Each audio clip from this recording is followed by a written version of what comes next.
Hello, welcome to another episode of Writers World Radio. This is episode number 24. Why is there a bear behind me? Because this is our anniversary issue, anniversary episode. This 1 year that I've been bringing Writers World Radio to you. And I want to thank you, right at the beginning, I want to thank you all for coming back time and time again. Those of you who have been with me since the beginning, and those of you who have joined in since, partway through, 2 episodes ago, last episode, this episode, you're all welcome. Thank you very much. If it wasn't for you, I wouldn't be here doing this. So thank you very much. It was a year ago that I was brainstorming and talking to my friends. I want to do this podcast. What should I call it? How should I do it? And so far it's been going pretty well, I think. Any suggestions? I'm always open. I'll give you the contact information later towards the end. But either way, let's get it started. As the Black Eyed Peas once said, I will be your creative host, Matthew Graykin, humbly. So today, I want to discuss reviews. How to handle reviews.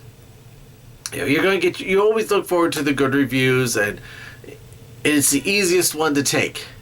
But is it always the most helpful? Think about this. You're either going to have a review, if you go online and you read the review of a product, dishwasher, refrigerator, TV, whatever it may be, you're going to get either the loves or the hates. You very rarely get down the middle, this is the positive, here's the negative. You think about that. You want the people to say, I love it, it's wonderful, but where are you going to grow with that? At the same time, it does hurt. You can't help but take it personally whenever you get someone with a negative review going on. Oh, it was awful, the worst story ever written. The characters had no depth. There was nothing to grow upon. They didn't evolve any. The vampires sparkled.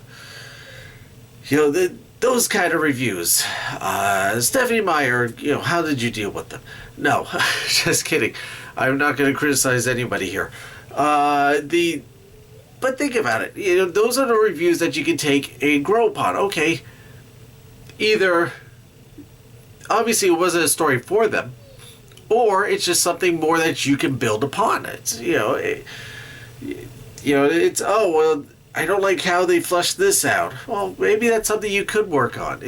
You got to take it with a grain of salt. You have to step back from it. You have to step back from that review and not take it so personally, because it's not towards you. If anything, they are criticizing your work, which is an extension of you. But they're criticizing something tangible. They're criticizing the paper product or the ebook product, whichever the case may be. They're not necessarily criticizing. It's not a direct attack against you, which is why I say it's going to be the high or low road. It's very often the middle road, because out of all that negative, I'm sure there was something positive, but they just didn't put it in there. I want to share with you a review I got. Speaking of crazy reviews, on one of my stories on Gideon's Cross, just to show you that a lot of reviews, they're good or bad, but sometimes you just gotta laugh them off. And in this particular one, I won't share the whole thing, is quite different. So it says, caption, don't bother. 1-star review. Load of rubbish. This is from a British reader. Don't waste your time or your money. I was recommended this, so I thought by my sister. Her words were very 50 Shades, but no Red Room. I ordered this thinking it was the book she had read, and all I can say is it took me less than 5 minutes to read from start to end. It is a short story. I complained to Amazon and got my 99p back. The book that my sister was actually referring to is Bare to You by Sylvia Day, a Crossfire novel. The main character is called Gideon and Eva, and I will let you read the rest for yourself. Obviously, she got her titles mixed up. Now, is that my fault? No. Is that anything to do actually with my book and my story? No. So, that's what I'm saying. You can't always take, the reviews full-heartedly. The next review was a 5-star review. And it was saying the complete opposite. They loved it. I love these type of books. This one I couldn't put down. Very interesting. You get pulled into the story. So I'm saying, you get two extremes there. And neither one, honestly, as nice as the 5-star review is, and again, we all want those. But as an author, as the writer of a story, how is that review going to help you grow? Now, you can flash around the 5-star one to help sales, but to grow as an author, it's not the reviews. I mean, yes, that's what you have your editors for, the publishers, depending which way you go about it. But you want it to be something a little more than that. So, take your reviews with a grain of salt, but take them as learning lessons. Artists, if you ever took an art class and they teach you about criticizing your own work, you want to be your own harshest critic. This line could be better, that shading could be better, more shading here, less shading there. But at some point you do have to stop. Think about it. If Leonardo da Vinci listened to his critics, Leonardo, why didn't you put eyebrows on there? Why did you put eyebrows on the Mona Lisa? Then we wouldn't have had the Mona Lisa that we have today that everyone loves and adores. People painted eyebrows on her, put a little more makeup on, they painted behind a castle with jewelry, instead of a peasant woman that without any eyebrows. It would have been completely different, and it would not necessarily have been the painting that everyone adores and loves now. So that's what I'm saying, you take the reviews, you hope for the good ones, but you don't take the bad ones to heart. You use them as a learning experience and help you move forward. Speaking of reviews, leave one for the podcast. If you're listening to the podcast on the audio version, go to iTunes, Google Play Store, Podbean, whichever method that you're listening to, wherever you're finding it, and leave a review. Trust me, I'm always looking. I hope you find these helpful. If you're watching the video, or the YouTube video, hit the thumbs up button and make sure you hit subscribe. Leave comments below if you have any suggestions on how to deal with reviews. Go back to previous episodes and fill in the comments there if you want to keep the story going. Let's keep this conversation going. Because the more people that get involved, the bigger the group, the more help we help each other out, and the better we all get. It's something that we're all going to help each other. So, if you want to get in touch with me, Twitter works, Facebook works, email works. So the Twitter handle is at Matthew J. Graken. The Facebook is facebook.com/Matthew J. Graken. You can leave comments. You can, again, keep the comments going, keep the story going, suggestions going. If you have suggestions for additional topics, leave them there.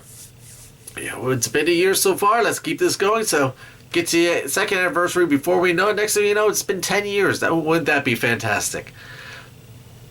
Either way, use the hashtag Writers World Radio. If you don't want to deal with the social media, or Matthew, I'm not part of the social media world, that's okay. We got email too. It's writersworldradio@yahoo.com. Feel free to send any suggestions over there if you just want to say, hey Matthew, how you doing? If you need help with anything that you're writing or working on, send it out too. Email, Facebook, Twitter, all the above. You just go, I'm caught up on this character, I don't know how to develop them, or I don't know where to go next on my story, I think I'm going this way, but do you have another suggestion? or if you could just look over this manuscript that I'm working on and give me your suggestions. I'm always available to help out. I hope everyone's doing well. And as I said before, and I firmly believe in this, 10 minutes a day. Find 10 minutes a day, 10 minutes before you go to bed. You get up an extra 10 minutes early before the kids get up. You can put them on the bus or before you go to work. 10 minutes during your lunch break. And do a quick bit of writing. Those 10 minutes will add up. Think, by the end of a week, a 7-day week, that's 70 minutes. That's over an hour of writing that you will have done. Definitely will have gotten probably several paragraphs done. You won't believe how far you will have gone in that week. And next thing you know, it'll be a month, and you'll be done. Or you'll be so much further along than if you never even did the 10 minutes. So give it the 10 minutes. And keep writing. Thank you again, everyone, for watching. Again, make sure you share it. Make sure you like the video. Make sure you rate the video. Subscribe to the podcast. Subscribe to the video cast. Share it out with your friends. Tweet out there, hey, I'm watching Writers World Radio. Check it out. Or I'm listening to Writers World Radio. Download it and check it out. Let's keep this going and share it out there. Thank you very much for all your time. I know it's precious. And I hope everyone's having a great week. Labor Day weekend. Enjoy. I will see you next time.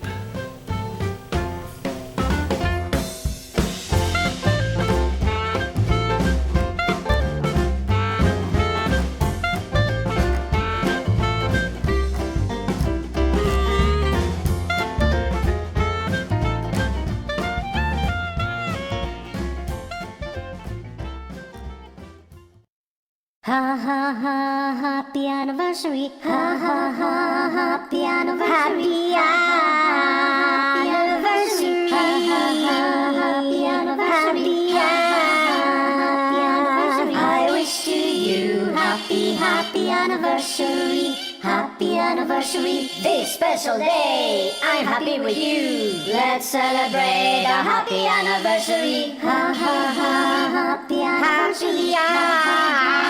Happy anniversary. I wish to you happy anniversary. Happy anniversary.